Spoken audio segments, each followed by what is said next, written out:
religions of the world, we all know about Christianity and Islam, Hinduism and Buddhism.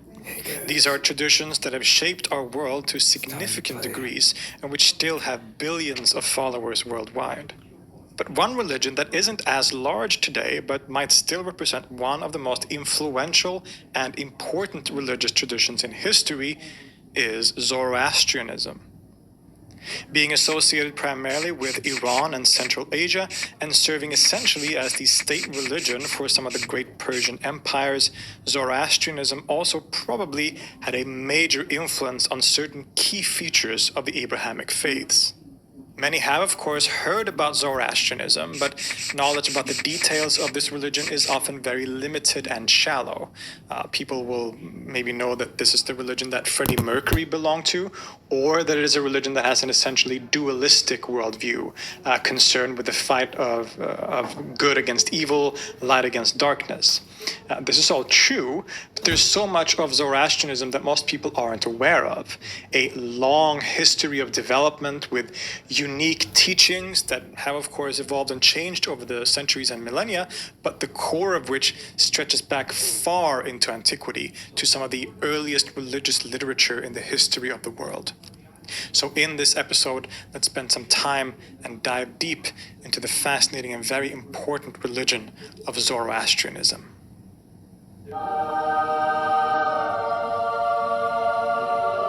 Veteran viewers will perhaps be aware that I have already made an episode like this about Zoroastrianism way back in the very early days of this channel. And while there's not necessarily anything wrong about that episode or anything that I think is bad that I would change necessarily as such, the production value of this channel, the videos here, has significantly increased and gotten better since then. And I feel like an important topic like Zoroastrianism deserves a video that is more pleasing to look at and listen to. Couple that with the fact that both research on this topic generally and my own knowledge of this subject has also significantly increased and developed over the years since that video. So for both of these reasons, I felt that it was necessary, that it was appropriate to do another video about Zoroastrianism that goes even deeper and takes into account all these nuances and new understandings and more complex aspects of its history and development and teachings. Zoroastrianism is a very old religion. In terms of an organized religion, so to say, it could be considered one of the oldest in the world. And many indeed consider it the first monotheistic religion in history. There are caveats to this, especially the latter statement, as we will see, but for sure it is a tradition that stretches back very far into the past. But for this reason, it has of course evolved and changed over the millennia too, giving rise to different and sometimes competing interpretations of its theology, literature, and practices. Most of the text of the Zoroastrian religion was written down or codified for the first time during the Sasanian Empire, around the middle of the first millennium AD or CE, although these texts had been orally transmitted for a long time before that. It is also around this time, probably in relation to this, that some of the core characteristics of the religion's teachings that we are familiar with became more formally organized and established, a kind of quote-unquote orthodoxy, if you will. What I mean to point out with this is that our common understanding of Zoroastrian belief and practice is often primarily based on these developments during the Sasanian Empire, the codified and sort of official teachings that were set down at this particular period in time. Thus, the teachings that had been established by then is the lens through which much older texts and aspects of the religion, such as the Gathas, are interpreted by most people. In any case, the basic features of Zoroastrianism, as most people know it, is that it is some kind of combination between a monotheistic faith with a dualistic cosmology. The worldview of Zoroastrianism is that of a clear cosmological dualism between the forces of good and evil, between light and darkness, often represented by the forces of Ahura Mazda on the one hand and Angra Mainyu on the other, or between Asha and Druj. We'll return to these terms and concepts later, but this also means that Zoroastrianism is a heavily ethical religion, concerned with the individual's ethical actions in this world, so living according to the principles of good thoughts, good words, and good deeds, streets to promote the forces of Asha, of order and goodness in the world, and also promising an afterlife of pleasure or punishment depending on how the person acted during their lifetime. These characteristics of the religion are largely true, although some may need to be nuanced a little bit. But we need to go a little deeper and from different perspectives to get a proper understanding of the complexities of this tradition. I think it might serve us well to, as we often do this in a chronological order. So, with that said, what is the origins or early developments of Zoroastrianism? Well, at the core of Zoroastrian ritual and belief are a set of writings, a group of poems or songs called the Gathas.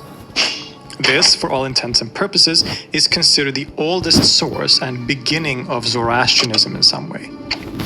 The Gathas serve as the basis for much of the core teachings of the religion and as an important part of ritual and practical life for Zoroastrians to this day. The Gathas are ascribed to an ancient figure called Zarathustra, sometimes referred to in Greek as Zoroaster, a poet and sage who is considered the original founder, quote-unquote, of Zoroastrianism.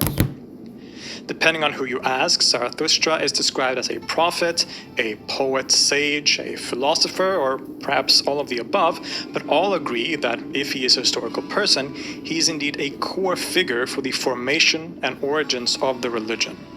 Scholars both within and outside the Zoroastrian tradition greatly disagree on dating the life of Zarathustra and the Gathas, some placing him at a very early date around the middle of the 2nd millennium BC, while others place his life in the middle of the 1st millennium BC, so around the year 500 BC or so, at the very early days of the Achaemenid Empire.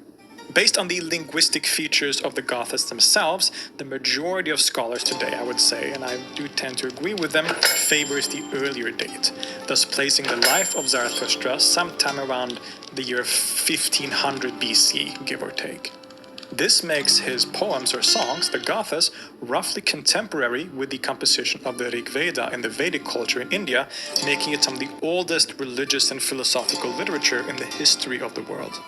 And indeed, this connection is important in other ways too, because the context of early Zoroastrianism is very much connected to the Vedic culture in India. The Indo-Aryan language group that migrated into northern India, which became central to the formation of quote-unquote Hinduism or the Vedic culture, and the Proto-Iranians that migrated to the West share a common origin, both linguistically and culturally, you could say. And we can see this in the similarity of many terms and concepts shared between Zoroastrianism and Indic religion, such as words like devas, Ashura versus Ahura, Hauma and Soma, etc. So we should imagine Zarathustra growing up and living in a society not unlike that of the Vedic culture in India. And when you read the Gathas, for instance, I think it's much more fruitful to do that through this particular lens rather than reading it through more of an Abrahamic lens that I think a lot of people tend to do today. While we aren't sure about much of Zarathustra's life at all we have to go on are the many later legends as well as clues in the Gathas themselves. It's widely argued that he was from what is today northeastern Iran. The Gathas are composed in a language referred to as Old Avestan. And the poems uses imagery and metaphors that point to a society of mobile pastoralism, as there are many references to horses and livestock, including the important notion of the so-called soul of the cow as some kind of cosmic concept. The soul of the cow in the Gathas represents the soul of the world in some way, and Zarathustra talks about the shepherd as an ideal person that takes care of the livestock. And in a similar way, the good person is someone that takes care of the soul of the cow, that is, nature itself and the world at large, as a shepherd would take care of his animals.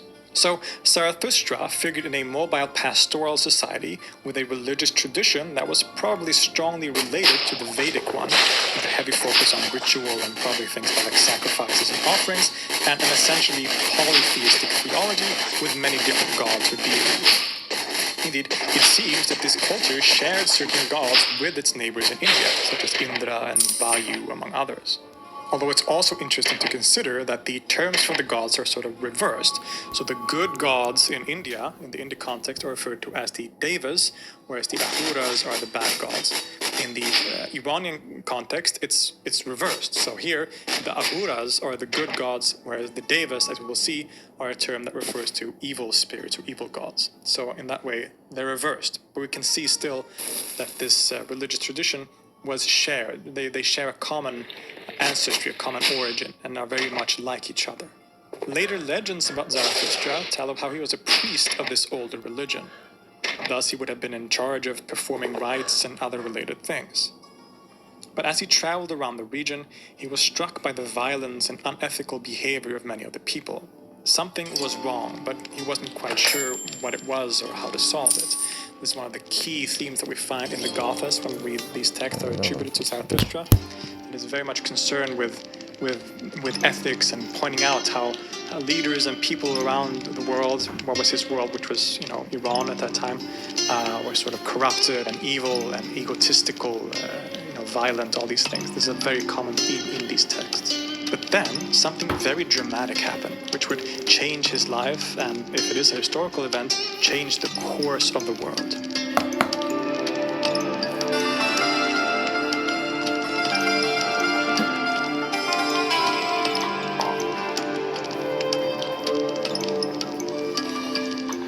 It is said that during a spring festival, where he might have been working in his function as priest, he went down to the river to fetch some water. But as he was stepping out of the water, he suddenly had an intense vision of light. Then, a shining being referred to as Vohumana, good purpose, spoke to him. Zarathustra was given a kind of revelation, where the truths about reality and its working was revealed to him just as they are. And at the center of this revelation was a quite radical concept. Rather than the more polytheistic religion that he was taught in, it was revealed to him that there is only one creative absolute force and source in reality, called Ahura Mazda. Ahura Mazda is often translated as the wise Lord or the Lord of Wisdom, and represents one of the key concepts in Zoroastrianism. Ahura Mazda, later often written as Ormazd, is the creative force behind all existence, at least everything good and harmonious in the world. Especially later, Ahura Mazda is often seen as somewhat equivalent to the monotheistic God, the sole creator and sustainer of the world. But it isn't entirely clear just how it should be conceived in these earliest sources. Some translators and scholars today, favoring a more quote-unquote philosophical interpretation of the Gathas and the teachings of Zarathustra, such as Ashkdalen, who recently published a translation of the Gathas into Swedish, choose to translate Ahura Mazda as something like the high wisdom, thus giving it a more abstract philosophical ring compared to the more theological interpretations of Ahura Mazda as a god in the more conventional sense that seemed to have become the norm later on. Whether or not this story about Zarathustra's revelation on the riverbank is historically true or not, it serves as a popular legend about his life that also legitimizes his role as a kind of enlightened sage.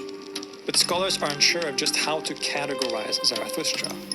Hey guys. It used to be popular to refer to him as a prophet, thus the prophet of Zoroastrianism, similar to Muhammad being the prophet and founder of Islam. Who's that guy? Indeed, many Muslim scholars in history also chose to look at Zarathustra precisely as one of the many prophets sent by God mentioned in the Quran, See, he likes to be also thus outside, but... legitimizing placing the Zoroastrians under the category of the people of the book. And it's still popular today to talk about him in such a way.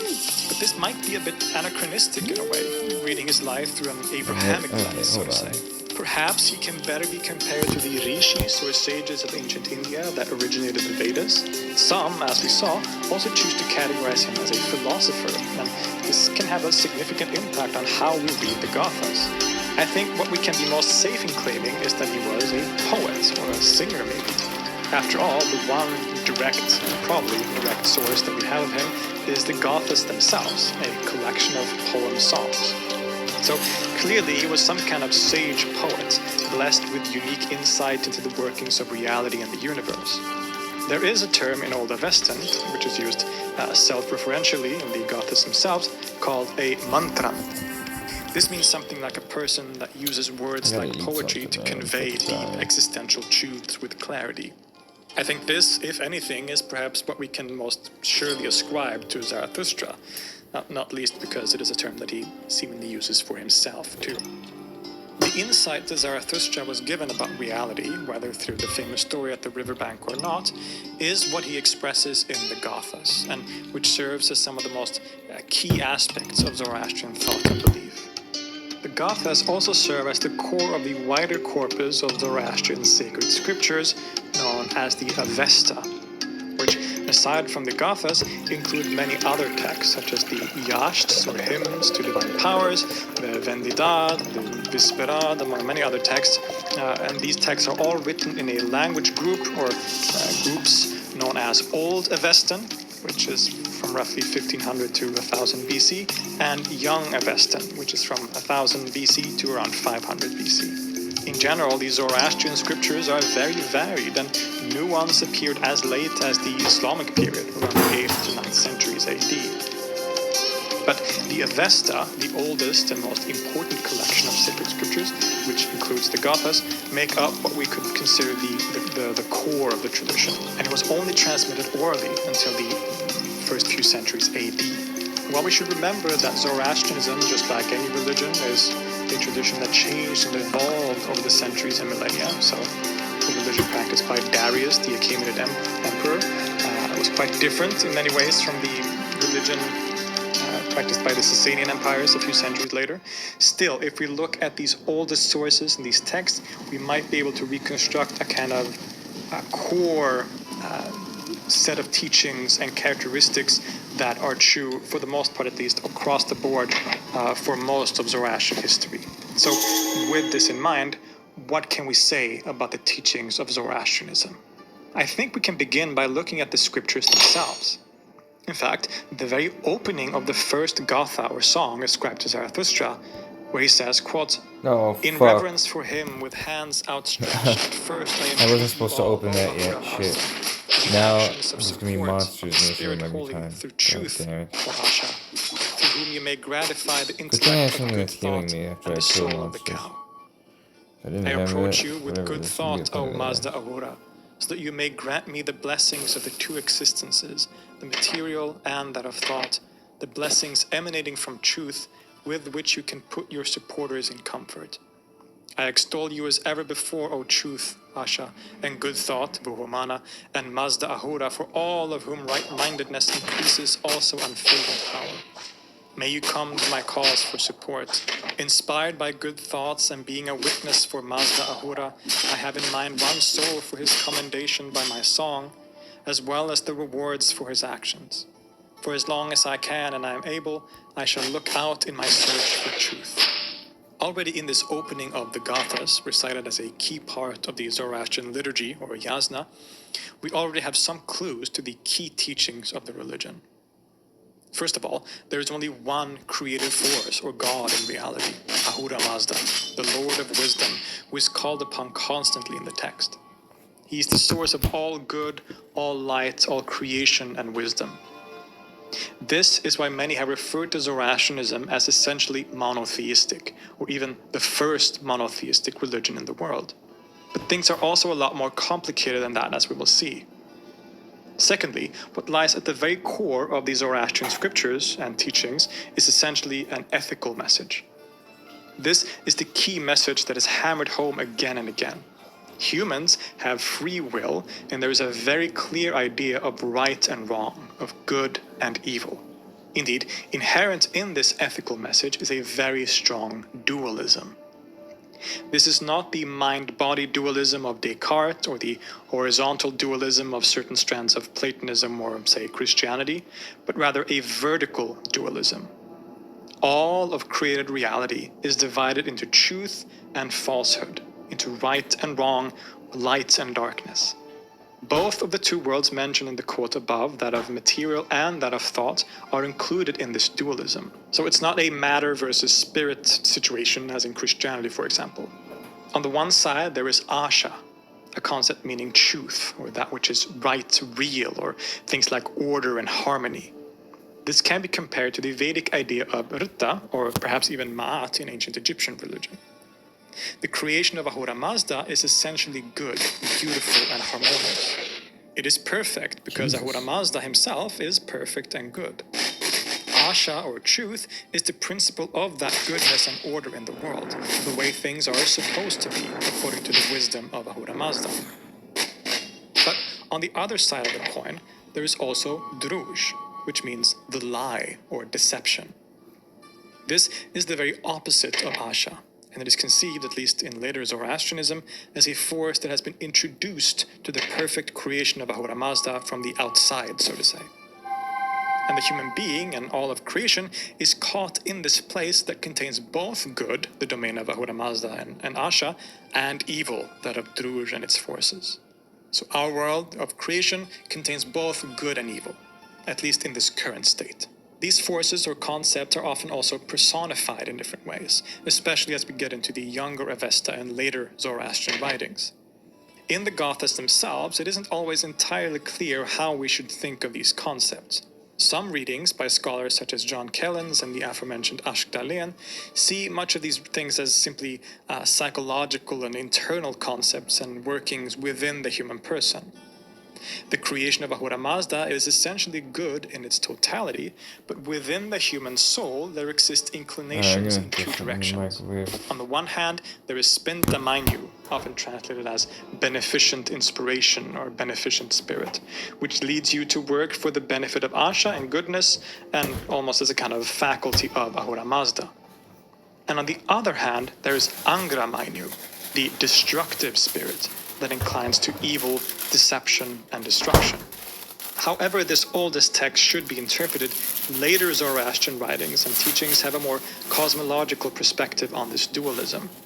Ahura Mazda is the one creator god of the cosmos whose creation is perfect and good. And Angra Mainyu becomes a kind of personified spirit himself as the opposite of Ahura Mazda, the force in reality that has infiltrated the perfect creation of Ahura Mazda to spread druj, lies and deception, things like violence, death, and decay. So the world we live in today is one in which both of these forces, Asha and druj, represented to some degree by Ahura Mazda and Angra Mainyu respectively, are at work simultaneously. And it is our work, our job as human beings, to choose the path of Asha, of truth and order, and to dispel the darkness of Druj from the world. In the Gathas, Zarathustra talks a lot about the shepherd as a kind of ideal person, one who takes care of the livestock and of nature, as the image of the person who follows the path of Asha. This he compares to people who instead are misled by the devas, the evil gods or deities, to seek power, money, or destroy the world in different ways through violence. So you see what I mean when I say that the Zoroastrian message is an essentially ethical one. This fight between good and evil, between truth and deception, Asha and Druj, is the very core of the religion and the Avestan scriptures. And the human being promotes Asha partly through performing the Zoroastrian rituals, of course, such as the Yasna liturgy or the daily prayers, etc. But on a more personal, practical level, this is done by adhering to the you could say the main mantra or instruction that people are to follow. Humata, Huchta, Vareshta, which means good thoughts, good words, and good deeds. This is like way harder in Diablo because there's no skills to just kill everything, this also, of course, requires knowing what makes up good deeds, for instance, by being able to identify which aspects of the world are part of the good creation of Mazda and which are the result of Angra Mainyu. So there are certain things in the world that are seen as pure and sacred, such as fire and running water, that must not be defiled in any way. At the same time, there are certain things in the world, like some animals seen as pure or evil. This includes snakes and frogs and things like this. And it is sort of encouraged that you are supposed to kill these animals of evil to promote Asha in the world. Oh, and now I gotta go to 434. Oh my god. I know what I gotta do. I gotta make the oil. Here's what you gotta do in this game. The Lord of Wisdom or High Wisdom, and to worship him and the goodness that he represents in thought, speech, and action. The person who has accomplished this, who adheres to Asha in their life, is known as an Ashavadi, thus representing this ultimate goal of the human being. This stands in contrast to the Dregvant, the follower of Druj, who spreads evil and falsehood in the world.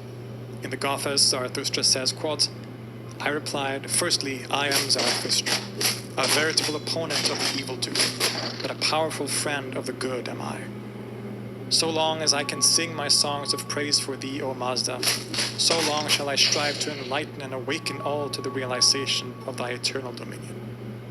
And this also figures into the large cosmogonical and eschatological picture as well, especially if we take into account later Zoroastrian writings too, such as the important and fascinating Vidabdad. This is a young Avestan text from, well, again, from around 1100 to 500 BC. Here, there's a clear account of sacred history that is presented. It begins with the creation of the world by Ahura Mazda as a perfect creation. This wonderful situation lasts for a while, often sometimes considered 6,000 years, before the evil spirit Angra Mainyu sort of infiltrates or infects this perfect world, spreading Druj and creating the situation that we have now, a world of both good and evil. This fight between good and evil continues, but reaches a kind of turning point with the life and, you could say, mission of Zarathustra himself, and the establishment of Zoroastrian rituals and worldview that sort of starts the process of Asha's victory